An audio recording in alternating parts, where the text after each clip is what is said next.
Over 2,000 years ago, two disillusioned disciples walked along a dusty road to Emmaus. They had just witnessed Jesus, their friend and leader, whom they hoped to be the Messiah, suffer a gruesome death by crucifixion. Doubt, fear, and uncertainty clouded their conversation as they journeyed home, questioning the future. Until something miraculous happened. The risen Jesus appeared and answered their questions. Today, many young Catholics step onto college campuses with numerous questions about their faith, yearning to know if the seed of faith given to them as a child is both true and practical. Using the miracle on the road to Emmaus as a model, young adult ministers conversed weekly for 3 months with college students about the most pressing questions they had about the Catholic faith. As they journeyed together virtually, something amazing happened. Doubts disappeared, fears faded, and Jesus revealed that He is still alive. Hearts Burning Within Us, the latest book from Patchwork Heart Ministry, scheduled to be released in the summer of 2021, is a result of that grace-infused conversation. To pre-order your copy and help spread the word about the book, visit patchworkheart.org.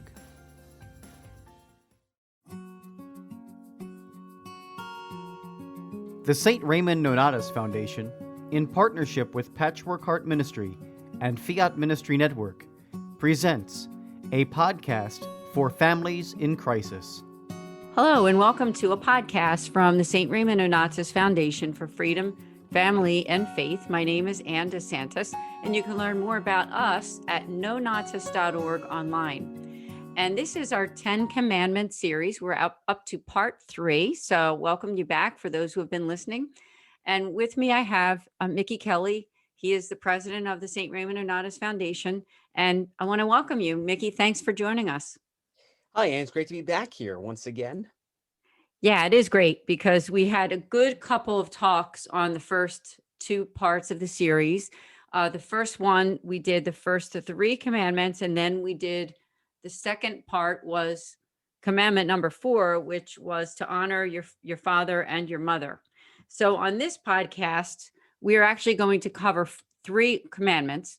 We're going to do number 5, number 7, and number 8. Now I'll read what those are, and then we'll unpack each one. So the first one is thou shalt not kill. Number 7 is thou shalt not steal. And number 8 is thou shalt not bear false witness.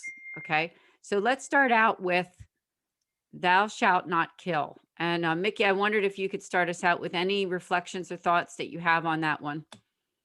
Sure. So believe it or not, in Hebrew, the commandment, actually, the verb was ratzak. And then translated, it means murder. So I actually had a little debate with someone recently. Is it thou shalt not kill or thou shalt not murder? Apparently, it is murder. So that's actually what the original text was from the Hebrew. So, yeah. But of course, when we look at the 5th commandment, when it comes to where grounds for murder, well, you have abortion, you have euthanasia, you have the death penalty, which, of course, we heard news recently that Virginia became the latest state to abolish it. And those are like some different forms. Now, there's also been debate about suicide, like they believe it's like an automatic sentence to hell. But then the Vatican recently said that they don't understand the people's state of mind the moment they take their own life. They, of course, it's all it's all about psychology and everything. But one of the things, of course, Ann, you and I, is, of course, we see this a lot. Like we be peaceful witnesses outside of abortion facilities in the Philly area. And of course, you and I had some interesting stories from the abortion, our time outside of Planned Parenthood during the times we were approached or asked to take an hour or two. So in the Catholic Church, as we see it, the Catholic Church since the dawn of the dawn of its founding, has time and time again has doubled down their teachings that The sanctity of life is precious from the moment of conception until natural death. Now, are there exceptions to the rule? The two main ones mostly is self-defense. So, say, for example, someone was trying to come at me like a psychopathic maniac or whatever it is, and I take a weapon to, try to stop him. That's grounds for self-defense right there, and that's not a sin. The other one too would be during a time of war. So that would be like if you're a soldier and if you had to kill, an enemy combatant, then that's like, you're exempt from that particular rule. No, thank you for sharing on that one. And yes, you're right. You and I have the experience of going to abortion facilities in the Philadelphia area and praying outside of those. And uh, that commandment has so much to do with it, doesn't it? For And sure. and then thank you for mentioning those exceptions, because it is good for people to know that there are. Uh, I want to say that the church recognizes it, right? The church recognizes that sometimes with those areas of defense or self-defense is different than, killing, Mhm. actually, abortion or killing or homicide, things like that. Now, let me read something I just found, if I could. It was on EWTN on the 10 Commandments, and it just says that the commands are safeguarding of one's own life and bodily welfare and that of others.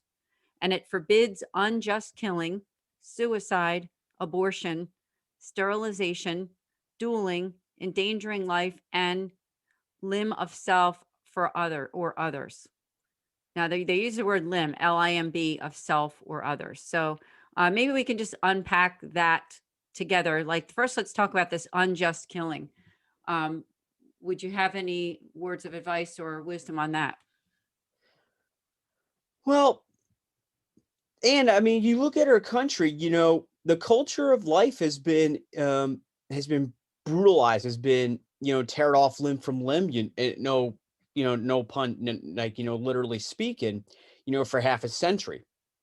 And you look at how most of the Catholic faithful have been very silent, even most of our clergy too, because I'm waiting to hear a priest, mention every given Sunday, why it's wrong to just, decide to commit murder, whether it's like a child in the womb of a wonderful mother to someone that's on death row who committed, was a serial killer, like a kind of like a born to kill person. I'm still waiting to hear the priest why, no, the person from, let's say, 10 weeks old or the moment of conception to 88, maybe 120 years old, why their life matters. And if we look at the episode from the pandemic, it wasn't just those that, were stricken by the severe case of the virus, but you also had the scandal in battleground states such as our home state, Pennsylvania, our neighbor at the Empire State of New York. We look a little west. We also had Michigan, and also I will say on the West Coast, California. I'm sorry, that's Father Matt Phelan when he says that. Yeah, California, of course. Um, but in all seriousness, the states I mentioned, they had a scandal in which they rushed COVID-infected elderly into these nursing homes, and it spread like wildfire. Now, you keep in mind too, when you get older, your body begins to slow down, particularly your immune system. Now, if you do something before you get old, like if you exercise, you eat the right foods or whatever, you may stand a chance. I mean, I've heard of some 90-year-old 90-year-old people who came down with COVID, they still survived. Praise the Lord for that. But the reality is, like the way I see it, life is precious, and you have to ask yourself, like, why would you want to take away the life of that other person? Is it for your own gratification? Is it for, some sort of gain that in the end is going to leave you empty and it's going to leave, believe it or not, the moment you break the fifth commandment, you actually just create a void from receiving the grace of God. And the only way that could be forgiven is when you confess it, when you seek God's mercy. And let's face it, I mean, Jesus, when he hung on that cross, he has thought of every single person that would commit sins of the flesh. And one of the major sins of the flesh would be, you know, the unmerciful murder of another innocent a human life. Yeah, absolutely. Thank you. Such wisdom, because when we think about killing, many people associate this particular commandment as the worst one, I Mhm. think. For But sure. Then when people think like, like they'll shine on murder, I mean, it's like, oh, like I don't want to go up and just walk up to a person like boom, like be all out of jealousy or whatever. It's a little deeper than that. I mean, of course, too. And another thing too with the fifth commandment is like you also it also is like a little deeper. Like you don't want to inflict harm on the other person. Now, if they were try to strike you and you want to counter back, it's like I think of like you have like the shield up and then you thrust a sword or something like that. Like you want to, that was of course self-defense. But let's say like someone came at me, try to throw a punch, I kind of deflect and it like, or like, maybe like, kind of like a fight and flight kind of thing, your reaction. So, and of course, scenarios like that are very common, like, and that's it's exempt to the rule. So as long as you're defending yourself without, provoking the whole thing, then you didn't, you didn't break that rule. yeah, and the church says the same thing regarding defense. So thank you for covering that. I thought I'd read something from the Catechism, and it's actually from on Vatican VA website. It's for the fifth commandment. It says, you shall not kill. You've heard that it was said to the men of old, you shall not kill, and whoever kills shall be liable to judgment.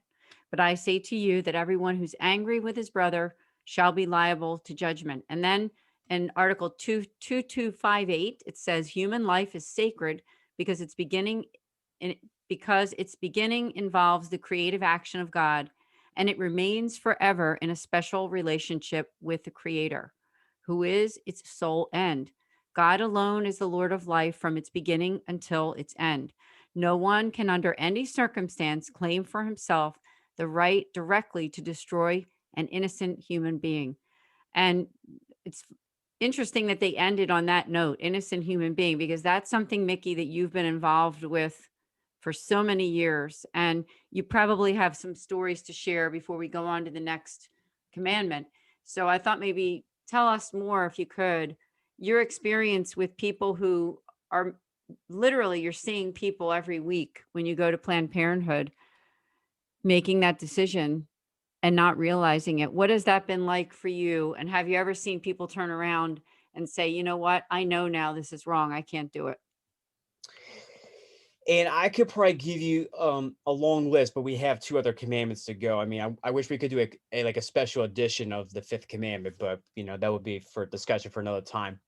I would say one of the things that really stood out to me. I mean, and of course, it's not just I pray outside of Planned Parenthood, but there's also another abortion facility in Philadelphia with 6,500 murders a year, and it's the largest in the state of Pennsylvania, not affiliated with the notorious giant of Planned Parenthood. And every week, like, well, of recent, you have a security guard that kind of snickers at you, maybe taunt you, uh, you know, and of course, she has like explicit language, and like some of us like kind of surmise she has like a porn addiction, especially like the way she was like talking to other people. And then we had this like male escort. He had to be maybe my age, a little younger. It turned out he got kicked out because he got into a quarrel with like a pro-lifer. He like tried to throw a chair on the pro-lifer. He had to defend himself, of course. And the facility found out about it. They told him not to come back anymore. I mean, that was a good day for us. Like we don't have to listen to him like, shooting his mouth off over unnecessary things. And then you also have like this woman named Lynn Moulter, who is a professor at Swarthmore University, and she always likes to, I swear, like she takes her video camera with her everywhere she goes. She likes to take videos of pro-lifers. Number one, it's probably a way of like intimidation, but two, also like, I just always ask myself, like, what did she do with all the video? I always wonder that. And she was hardcore. She's been hardcore for as long as I can remember. But some of the seasoned people I know that they've known her, before I came to the scene. But on to some of the saves. At Planned Parenthood just recently, on the Feast of the Annunciation, actually, this just happened. I saw a couple young ladies walked in. I offered information. They originally declined. So I just, just stand watch. And about a few minutes later, one girl came out. Looks like she was waiting for her. She was like getting her laptop out and just like, maybe just like, maybe doing homework or whatever it is. And then the other girl that she came with, she came out, and I was like watching the whole scene from the other side of the fence, of course. I mean, I was going to say something, but there was like some construction or some maintenance going on across the street that was causing a lot of noise. So it probably would have shut me out. Plus, I was also wearing a face diaper across my face, all because of this whole thing.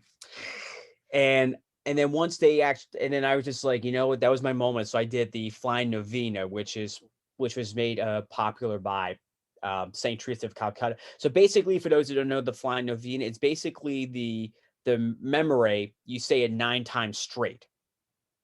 And that's also that I've heard that's been a very powerful spiritual weapon.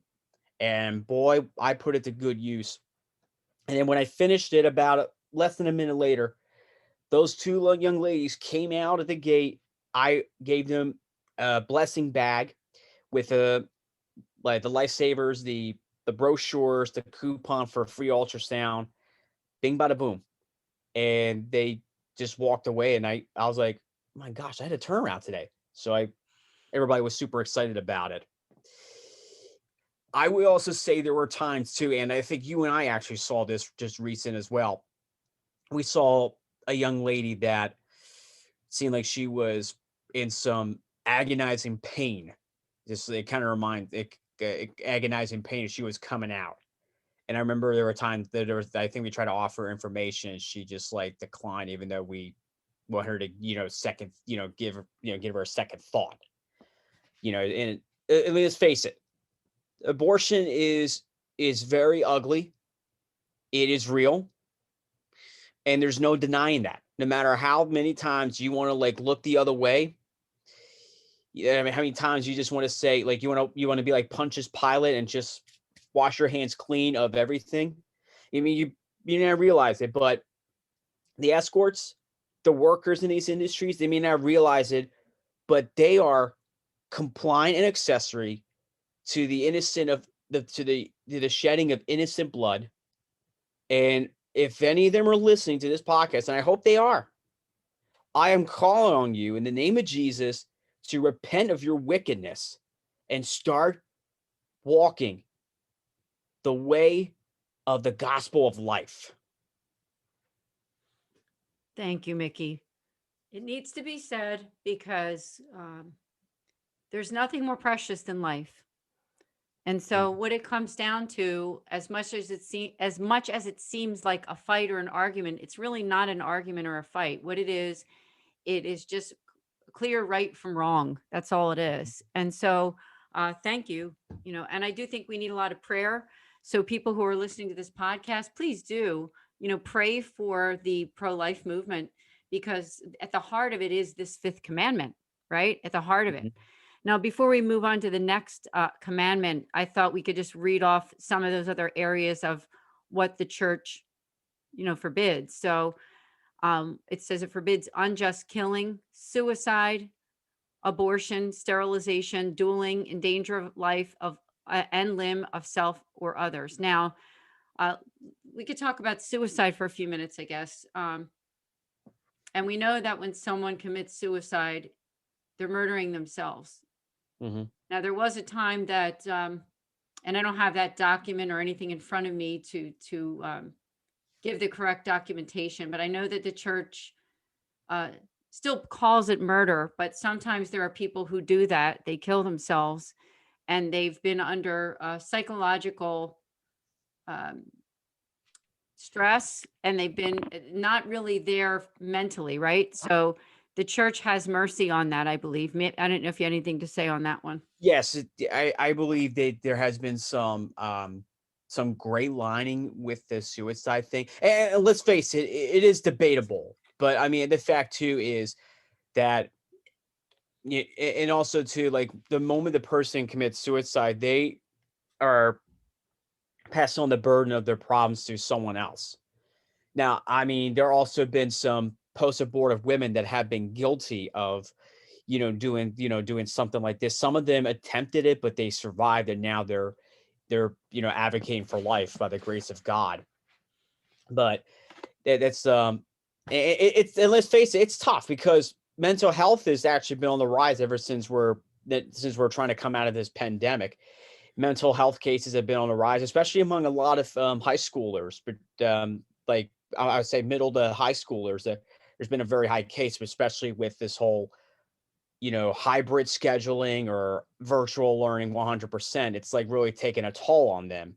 And there's been some articles recently, and even now, like the CDC, I mean, as people are hearing this podcast, some of them are urging the schools to start reopening for in-person classes. Now, there is a way to do it. I mean, hopefully, hopefully there's, hopefully we can, hopefully there'll be some, hopefully they'll hear this.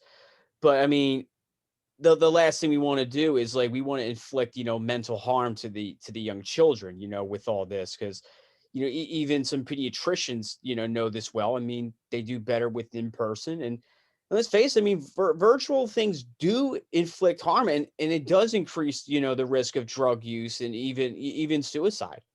And one of the ways we can prevent this is to have some sort of have some sort of like make sure that they can be with it, because let's face it, they're not seeing their friends every day, like doing a pickup game of ball, or like interactions at the lunch table, whatever.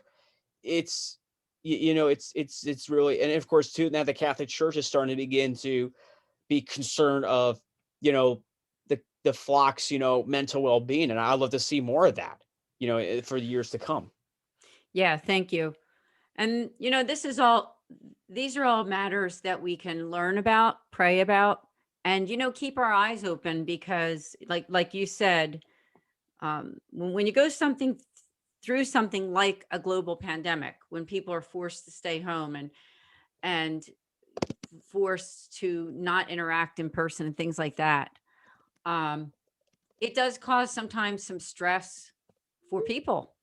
And so we have to have mercy always, and we always have to remember to reach out, because there is always that risk of suicide, right? I mean, there is a risk sometimes that people would consider taking their own lives. So moving on that same commandment again, and I'll just repeat some of those things, is it says sterilization, dueling, endangering life limit of self or others. So I also have to add, I think that when you think about the 10 commandments, and when you think about thou shalt not kill, we can kill people also with our words too.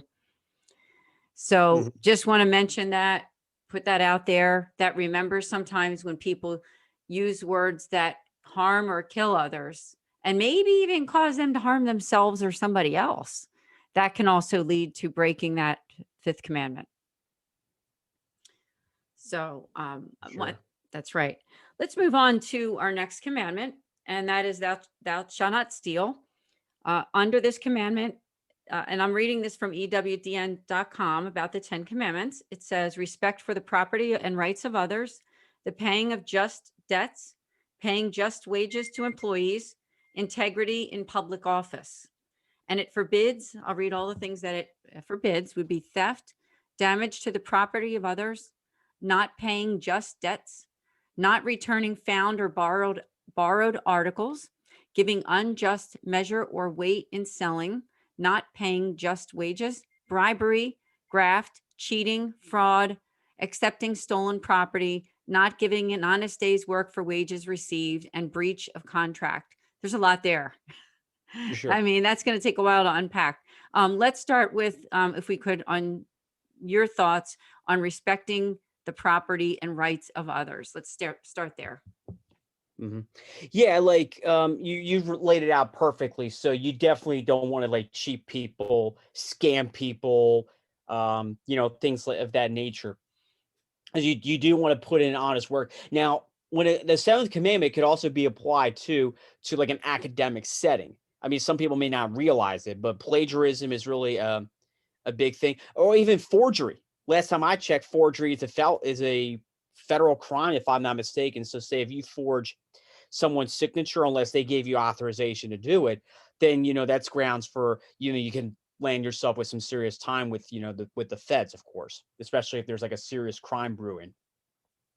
I also say, like, you also just want to make sure, like you want to make sure you're not like cheating people when it comes to like you said with wages, and also too, like, you always reminded too, like, hey, you got to make sure that you also got to make sure you're checking to make sure like you're keeping a log of your hours and all that when you're working, so that way there you get a clear cut case. And if your supervisor doesn't believe you, then you have to go to the next person. So that, because I mean, keep in mind, work people that work, you have rights. Another thing and of course, another thing with the seventh commandment, like I'll go back to the whole the academic umbrella, and not just like with plagiarism, like I always remember the professors, they were trying to drill in your head, you have to cite your sources. And let's say if you don't, cite it properly, you're going to be in the dean's office without it, and you may not like it, but guess what? I mean, hey, you got to put in your honest day of work. Another thing too, like, cheating, like, giving out answers to, like, let's say an exam or quiz or anything. And believe me, there has been some scandals recently, such as the one that happened at Stanford University that centered around some known celebrities. And you know what? I mean, let's face it. I mean, hey, look, I mean, I understand there's like a lot of pressure and everything, but you still got to you still got to put in your best effort, no matter what it takes. Because I mean, like, and honesty is the key to, to obeying that commandment. Because if you're not honest, how do you expect people to trust you? Yeah, it's so true. And I think people do steal in our world, obviously. I'll just give a quick personal story. This is from a long, Politicians. right. Exactly, exactly. A quick personal story about my experience with actually watching stealing right in front of my face was when I was working in retail. Now, granted, this is a long time ago, it's early, like kind of mid 90s, and I was working in a retail store. And someone came over to me. They had a bag that it was like an open bag that had this big kind of like aluminum foil type, like covering all around the bag, like inside of the bag. And I remember learning through the classes that we had to take about theft that was something that they used to put like clothing in so that the beepers wouldn't go off when they would try to walk out. You know how the clothing is like sometimes has those tags Mhm. and by putting it inside this bag, it was their way of stealing. So as soon as I saw it and I saw they had something inside of it, and then they started to run out the store, and I had to immediately call the security guard. They started to run. And so it was a sad but an interesting thing for me to watch of how people sort of plan these things out. They're going to go in, they're going to steal, they're going to run, they're going to do their best to get away with it. And I think that we need to also just let people know on this podcast that even if you didn't do something like that, that any kind of stealing is wrong. If you go into someone's home, or you go into a hotel and you take stuff from the hotel or whatever it is, I mean, stealing is stealing. And so we need to remember that that is one of the commandments. And let's back up a little bit, because you said something about politicians, and that's another one that's on the list. It says integrity in public office. Thou shalt not steal. Talk about that, Mickey. Sure. So, I mean, if you look at some of the politicians today, I mean, I'm not going to name any names, but some of them are like, they've been in office for too long. And I feel like most of them have been, using using their status to get like, get an upper hand over people. And just, I mean, that of course, that the church does, does encourage, people seeking public office, to not only just follow the church doctrine, and of course, the catechism, but also, just seek out, the common good, for others. And sadly, you look at the politicians today, not only do they reject, let's say, the social views of what the church is, but many of them, they just do it, for their own gain, so to speak. I mean, look at some of the politicians' paychecks. I mean, most of them are like buying homes, and then sometimes you got to scratch your head and like think to yourself, like, oh, wait a minute, what the heck is with all this? How the heck are they getting all this money? And apparently, it's like this system that I mean, I won't get into too many details here because this is not Larry King Live or anything, but there is a system that God rest your soul, God rest Larry King's soul, by the way. But that there's a system that is making some of these politicians who have been in, probably say even have been in office for long before I was born, and of course, longer than your marriage with the wonderful amazing Angelo, I should rather say. Thank you so much. Maybe he's listening, so we say hello. Hi, Angelo. Hi. Yeah, he will be listening, no doubt about it. You're going to make that happen. That's right. That's right. but Ah, but anyway, but back on topic before we get sidetracked here with a comedy hour. But anyway, so I mean, like some of the things I feel like too, it's not just for politicians, but celebrities or even people of any sort of elite class. And most of them are like, I think most of them are just like all they care about is money, money, money, money. And you know what? They should start really. I mean, they really have to start thinking of others. And last time I checked, greed is a capital sin in the Catholic Church, and the best antidote for greed is generosity. amen. And politicians need to hear that message too, that thou shalt not kill has something to do with their daily lives and all of our daily lives, right? We need to keep these commandments in our heads and in our hearts. Mm-hmm. Let me just unpack some of these other ones. So we said theft, damage to property and others, not paying just debts, and not returning found or borrowed articles. I thought that was an interesting one. Let's talk Yeah, about that because everybody sure. does that sometimes. I hate to say it, but people do it even by mistake. You kept you went over somebody's house and you were cooking and you took the baking dish home, and maybe the person would say, oh, no big deal, you forgot to give it back, but it is still a borrowed thing, right? And Right. keep those things in mind. So let's talk about it. Yeah. So yeah, I mean, I can think of a few examples of it that my mom has some of these plastic containers she would give food to, let's say my brother, maybe he's watching this, so I'm holding accountable to this one. Or like some people in my family, like either my sister, my brother, even my dad, like they would take like some food we had for dinner, maybe like have it as like leftovers, like maybe like another night during the week or whatever.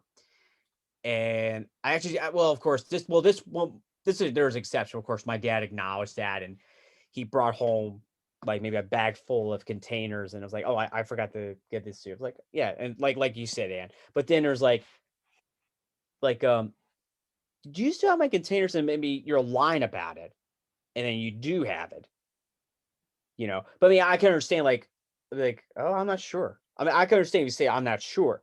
Like it's better to be uncertain to check than uncertain, then you should be like, oh yeah, I got it. I'll bring it over to you the next day or something. Can I give a quick story? And it has to do with this. And it was a guilt that I had for so many years. I had a friend in college. Her name was Diane, and I don't know, maybe she's listening. Who knows? But anyway, long story short, years ago, and we're talking, Mickey, back in the 80s, she had given me it wasn't a DVD set, it was a tape set of learning Italian. And I had it in my basement for years. And I felt so guilty that, I had lost touch with Diane, but lo and behold, I still had this Italian, learning how to speak Italian, because of course my husband his family is from Italy. And, it was something that I wanted to do, but never really did. And when I saw that I still had it in the basement, it just killed me. And one day, my husband, now we're talking 25 years later. Okay. My husband was working in an office building, and lo and behold, who did he run into but Diane? Mm. And he said to Diane, oh, Diane said, how is Ann doing? Because she didn't talk to me in a while. Angelo said, she's doing well. Well, as soon as Angelo told me that he saw her, I said, well, it's so funny because I still have those Italian tapes, learning how to speak Italian. And even though not a lot of people weren't using DVDs or tapes or anything anymore, I asked him to tell her about this. So after all of those years, she finally got back the set. I mean, just a funny story, but it lifted that guilt because I had not stayed in touch with her. And of course, I didn't want to steal, right? But knowing that I still had them packed away somewhere down in my basement. But yeah, that was a weight that was lifted, and praise God for that. So let's move on then to a couple more on this whole topic of stealing. Is that it says bribery, graft, cheating, fraud, accepting stolen property. Let's talk about those. I mean, who would think about accepting stolen property? I mean, because sometimes someone will sell something to someone, and if they don't know, obviously it's not a sin, right? If they don't know. But once you know that something that you're being sold was stolen, I mean, then you're part of it too, and you need to make a wrong right somehow and get it back to its rightful owner. Yeah, I mean, I think too, like, I think example of that would be like, say, if you got something that seemed like a little damaged or whatever the case is. Now, there has been times where I heard about, say, for example, there were some instances where there was some sports memorabilia, like sports apparel. Some of them were actually, most of them were counterfeit. Like they were sold like on the streets instead of something that was like, say, like you were selling at Dick's Sporting Goods or like one of those like major sporting goods stores. Well, long rest Models, unfortunately, since they were pretty popular. I still remember the days when I used to go in there and pick up stuff for running season, or I'm getting my mom like some of her Yankees gear. She's a Yankees fan, by the way. Sorry to offend Red Sox fans that are listening to this, but anyway.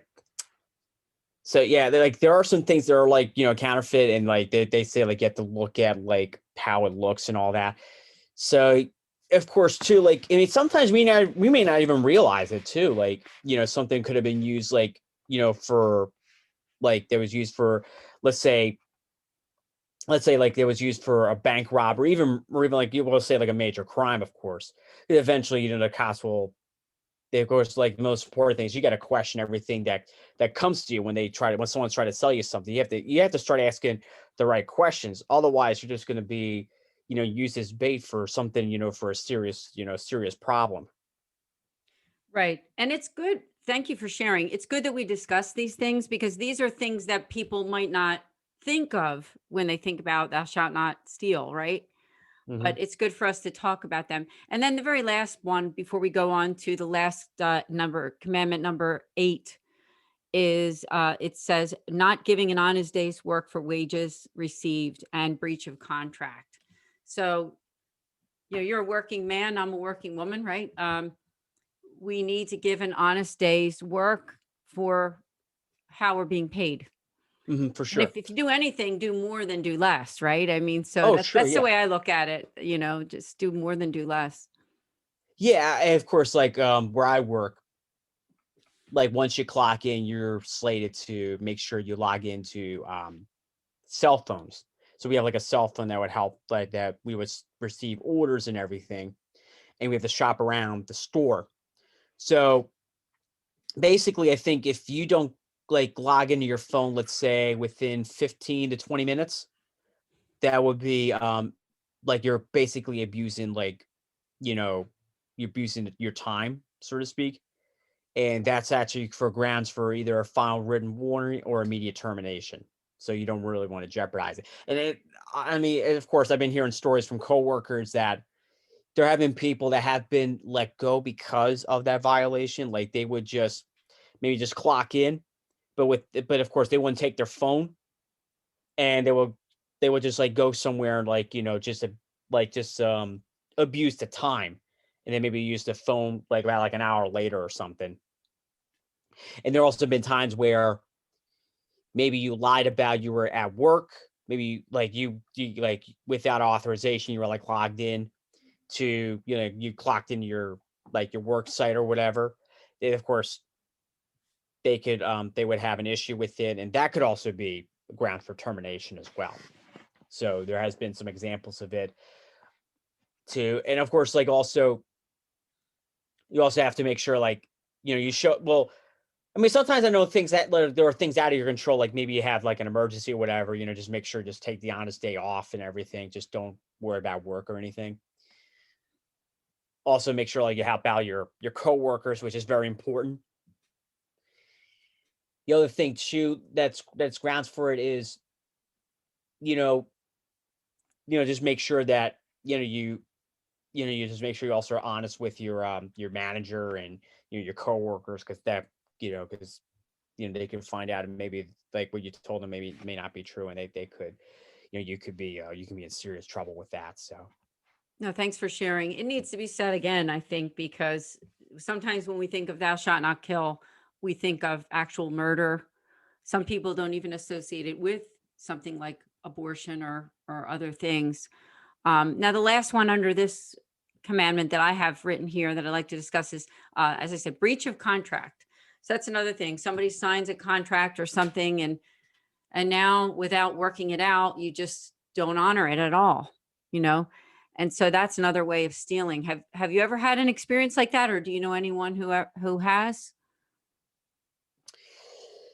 to my knowledge, I cannot really think of, but I don't know anyone personally, but I know there has been cases where, some people did go on strike due to like unsafe work conditions.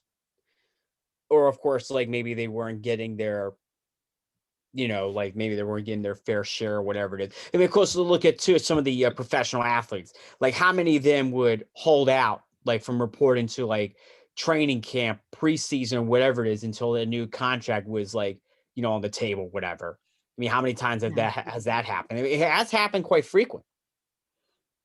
Yeah. And it's interesting that it's underneath this commandment, isn't it? Because Sure. to be quite honest, I'm not sure that I would have immediately associated breach of contract under thou shalt not steal, but it certainly is underneath that. Mm-hmm. And so we need to keep that in mind too. I mean, I think it really kind of delves into lying as well. So it's not just stealing, it's lying, it's both. So let's move on to our last one then, Mickey. So our last commandment for this podcast today is number 8. It's thou shalt not bear false witness against thy neighbor.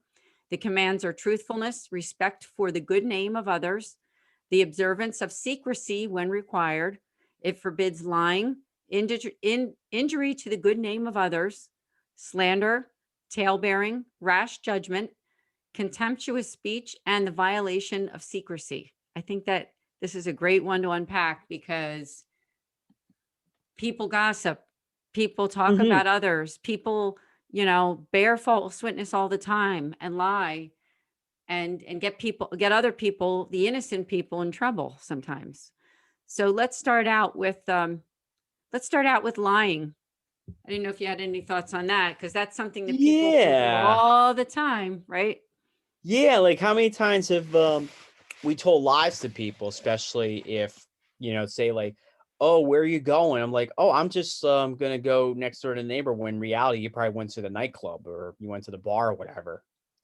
Because there were times, or like because there were times like I think I was the prince of this when it came to my own household, but I'm not gonna share too much of it, but I guess you get the point.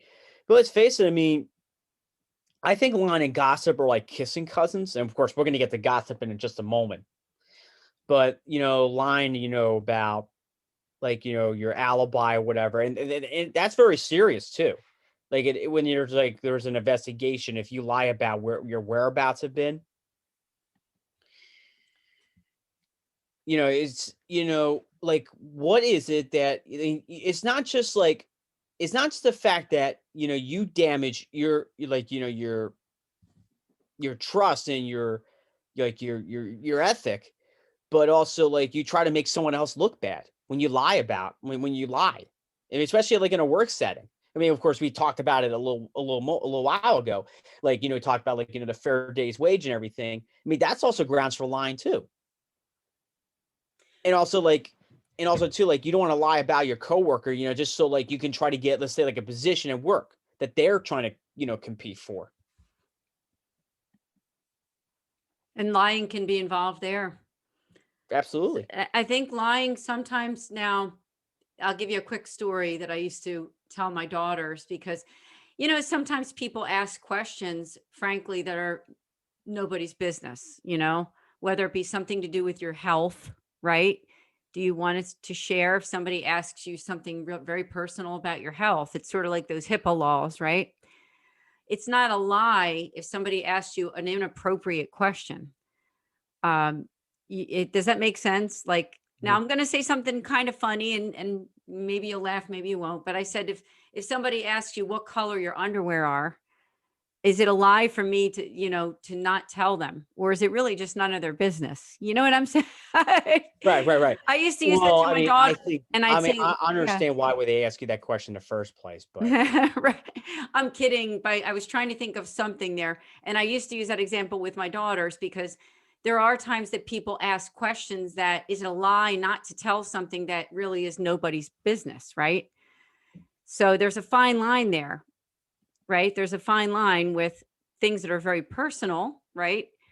And I just gave health examples. Like, do you want to disclose, like if somebody says, asks you a question about, your last doctor's appointment and what did the doctor tell you? Right. That might not necessarily be something that if you don't tell a friend or neighbor, it isn't, I don't think that's a lie. I mean, I think what it is that it's boundaries. So there's going to be different gauges and ways that we can just decide, is this truly a lie or am I protecting boundaries for private information or whatever for somebody else? And that goes into gossip too, because people can ask questions about somebody else's life to you, right? And you may or may not know, say if there's a neighbor or friend that they're, in trouble with a law or something. Now, I mean, I guess that could be different because when there's a law issue that if it is something that needs to be brought to the police or authorities, yeah, I mean, it needs to be brought there. But I just mean that some kind of personal matters that aren't really the business of friends and neighbors, if that makes sense. We should always, when it comes to the protection of human life, obviously, if you hear something about another person that threatens their life or someone else's, that's much, much different than it is when you gossip about or lying about someone else's life in a way that you're laughing about it with others, joking around about somebody else's sorrow that they've had in their lives or some issue that they had in their family or with friends. Then I would say it's none of our business to share that. And that would go into that category of gossip. Let's move on to some of the other areas then. So I have the injury of the good name of others. How about that, Mickey? That would be in gossip too.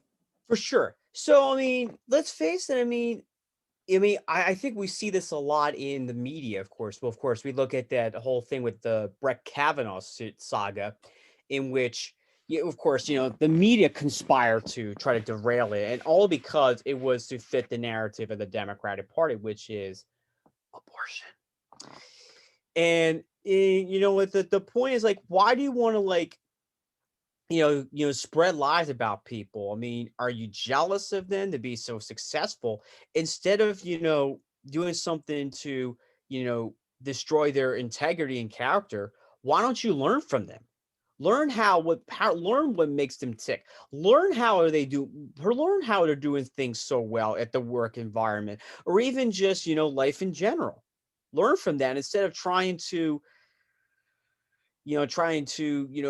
destroy their name, their integrity. And of course, that's the whole thing with the whole cancel culture too. You look at these people like, and of course, or even just coming up with just coming up with like fake stories or whatever. It's like, you're not just only hurting that person, but you are also hurting yourself. Because people, I mean, employers, they're going to look at stuff like this and they're going to ask, do I honestly want a proven liar in the workforce? Or should I just find someone that's willing to give me 110% on any given work day? Yeah, absolutely. That good points. The next one I have here is the observance of secrecy when required. How often have a friend said, hey, don't tell anybody this? Now, like I said, it's different if it's going to hurt somebody else or themselves, right? If they said to you, I want to kill myself, or that they wanted to harm somebody else, that's different. But if they share Right. I mean, yeah, absolutely. something, That I think yes, that's like to me, I think they're like red flags where you have to like, step in. yeah, they're red flags. But what if somebody just shares with you something personal about issues that they're having at home or at work or something, and it is really personal, and they say to you, listen, please keep this between us. I don't really want the world to know about this one, because I'm working through it. And we in turn tell someone else. As soon as we do that, we violated them. I don't know if you've ever experienced that or seen it happen before. There have been times it has happened. Um, like one example is really not coming to my mind at this time, but I mean, I think most of us here, one way or another, probably have been aware of a certain situation where people have been betrayed, so to speak, you know, through like telling the secrets of others. And the other thing too that I would also get I also see too, like, also we're in the thing of secrecy. I'm a member of the Knights of Columbus, and the we are told to keep a vow of secrecy about the order, so to speak. The minute we are like indoctrinated, or I should say initiated rather, into the fraternity. Unless if it's someone that's like, that's like a member of the fraternity as I am, then also too, like, there's also the issue of confidentiality. So doctors, medical people, they're not allowed to share information like, with like third parties that are not associated with like the patient or whatsoever. Let alone the fact too with like the court of law is not supposed to it's not supposed to give out like certain information too, because like you have like there's some like laws that are associated with that. Yeah, good thoughts to know, because I think in every organization, sometimes there are kind of secrecies, within business and within the work that we do, within family life. There could be even meetings that families have that say, you know what, the world doesn't need to know about this problem that so and so is having. Keep it secret, right? And Mm. as long as, like I said, as long as it's not harming yourself or someone else, then, and if that person is asking and it's reasonable, right, then that's something that we shouldn't do, is to disrespect that. We're coming toward the end of the podcast, but the last two I have on my list to discuss would be tale bearing. Now, I think that's the same thing as what we've been discussing. Anything to do with telling tales about other people, just for the sake of entertainment, to entertaining other people through the tragedies that happen to other people's lives isn't an entertainment thing. It just isn't. And then the other thing is not only the tale bearing, but rash judgment. Now, rash judgment we can talk about too, because that would be, you're not thinking something really through, are you? When you just say something and you did it very fast, very quickly, and you really harmed somebody else, or in some way through this commandment of not bearing false witness against your neighbor. Any thoughts? I think you laid it out perfectly, Anne. Also, another thing too, with while we're on the subject of the commandment, there's one other thing. I'm not sure if we discussed it yet, but perjury. Oh, yeah. So so perjury, for those of us who don't know, it's a very serious crime. You can be in prison for at least a year.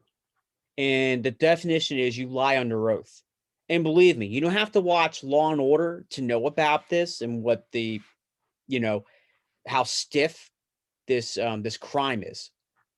But I would promise you a good lawyer, whether it's for the prosecution or defense, they find you lying under oath, they're going to get you just like that. Believe me. Yeah, good that we mentioned that, because there's going to be like federal crimes and crimes of the law having to do with all of this and this commandment. And then there's everyday things that we do, right? Mhm. That how we talk about other people, or rash judgment, or, For sure, yeah. lie Now- about something to now- others. Understandably too, like we can say like, oh, this person did a wonderful job. Like say like we're praising someone for the awesome work they're doing, like about, let's say, like cooking, or even just like, if they made this, they made that, that's a lot different as long as it's actually that person that did it. But then if you say like, oh, Anne, I really like that painting you did there, when it was supposed to be, it was Olivia that actually did it. That kind of thing. Right. In other words, it's almost like giving credit to somebody else kind of thing, you mean? Got to give credit where credit's due, as the saying goes. Yeah, that's right. Well, I think we did, honestly, Mickey, I think we did a pretty good job going through all of these commandments. Again, we did commandments number 5, 7, and 8. So we started out with thou shalt not kill, and then we did that thou shalt not steal, and we ended with thou shalt not bear false witness against your neighbor. So in case you're coming in on this podcast toward the end, go back to the beginning and you can get commandments 5, 7, and 8. Now we have one more in this series. This is a series of 4 10 commandment series. So next time you're going to get number 6, which is thou shalt not commit adultery. And you will get number 9, thou shalt not covet thy neighbor's wife. And lastly, we will end with thou shalt not covet, thy neighbor's goods. So that's what we'll do on the next one. And so we're looking forward to it. Mickey, thank you so much for joining us. And thank you for having me. God bless everyone. We will see you next time on the 10 Commandments series podcast for the Families in Crisis St. Raymond Nonnatus Foundation podcast series. God bless. See you next time. Take care. Thank you for listening to this podcast. For more information about the St. Raymond Nonnatus Foundation, visit nonnatus.org or email director.srnf@gmail.com. Patchwork Heart Ministry is committed to sowing hope into broken hearts by helping young people encounter the love of Jesus Christ and His Catholic Church through prayer, storytelling, and media initiatives. We invite you to prayerfully consider supporting this mission financially. Mail your tax-deductible donation to Patchwork Heart Ministry at P.O. Box 563, Lake Geneva, Wisconsin, zip code 53147, or visit patchworkheart.org to donate online. That's Patchwork Heart Ministry, P.O. Box 563, Lake Geneva, Wisconsin 53147, or online at patchworkheart.org. Did you enjoy this podcast? Listen to other podcasts from Patchwork Heart Ministry by following Patchwork Heart Radio wherever you listen to podcasts.